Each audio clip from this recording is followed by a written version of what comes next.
Hi, today we're doing something completely different. We're talking about Superminis, the B segment, and cars for about 5,000 euros. Are they any good? Let's find out.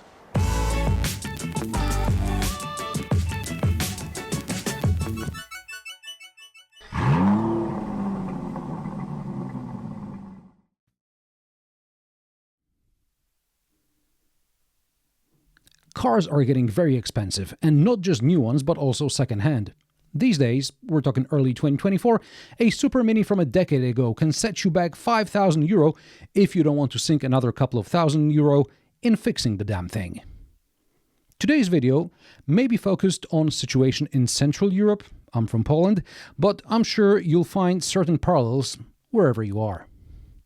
While I'm no expert on second-hand cars, I spoke with Paweł, or Paul, who owns a car vetting business here in Poland. It's called Motoraporter. This video is not sponsored. Paweł supplied cars for the shoot and offered his insight.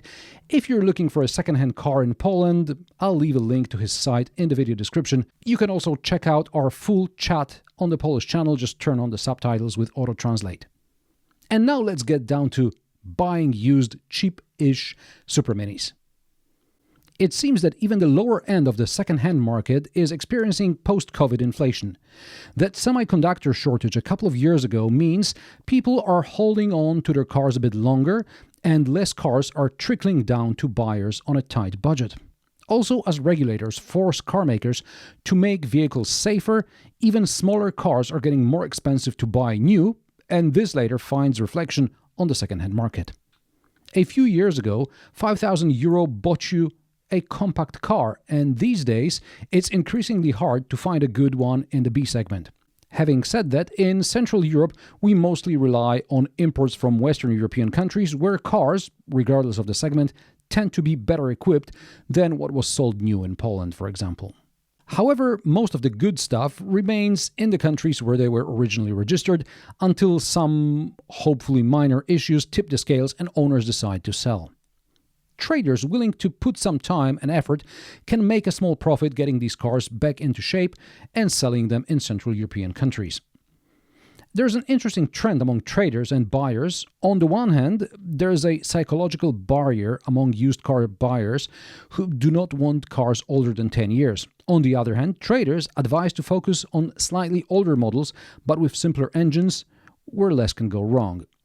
For example, this generation of the Opel Agila, which you see in the cutaways, is a rebadged Suzuki Splash, which came, among others, with a simple and reliable 1.2-liter four-cylinder petrol engine with a timing chain, which tends to be more reliable than a timing belt, for example.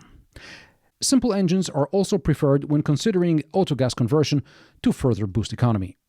Don't count on a miracle.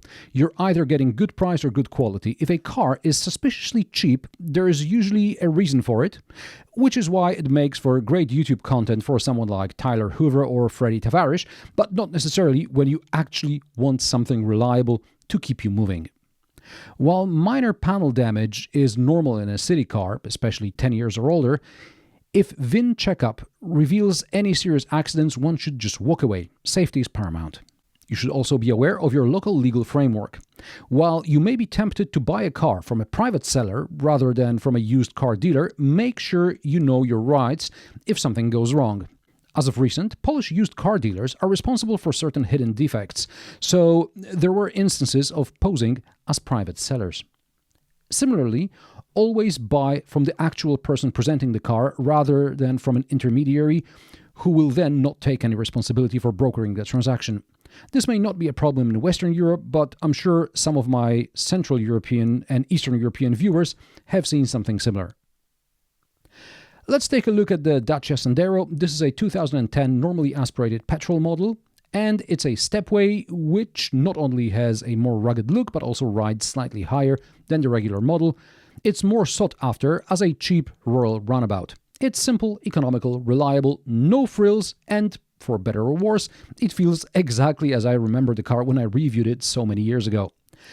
Although the press car even had sat-nav. Now, don't be surprised to find the steering wheel flaking, which is why this one has been wrapped. Sometimes there's an oil sensor fault, which is a €10 used spare part. Speaking of which, it's also worth checking out prices of spare parts for a particular model you're looking at. If they are cheap and readily available, that's good news. And if you really want to be on the safe side, find out how much an engine is, entire second-hand engine. For example, a used engine for the Dacia Sandero Stepway of this vintage can cost as little as €300-400. More expensive engines like FSI and early TSI engines from Volkswagen Group are a sign of high complexity and possibly high demand, which is the last thing you want in your budget-friendly pre-owned car. Beside a good service history, which these days is easier to check even across borders, any additional equipment commands a premium. These days, even people looking for a used Supermini prefer models with an automatic gearbox, for example. And that was quite rare when these cars were new. The Opel Agila, which is a Suzuki Splash made in Hungary, is another one of those dead simple, reliable cars. It may suffer from minor defects like some electronic gremlins, perhaps the suspension will need some work, but spare parts are readily available and affordable. Other reliable cars in that price range include a second-generation Toyota Yaris or the Ford Fiesta with a 1.25 petrol engine. When looking at Korean and Japanese cars from that era, one should pay attention to rust though. This may depend on where the car was used and whether salt is used on the roads in the winter. This is more or less what the used Supermini market looks like in the beginning of 2024. Do you want more episodes about used cars? What exactly do you want to know about them? Let me know in the comment section below. If you like my sarcastic, down-to-earth and possibly mildly amusing car reviews, join me every Friday at 3 p.m. Central European Time, and don't forget to subscribe and like this video as it helps me with the YouTube algorithm. Thanks for watching, and I will see you in the next one.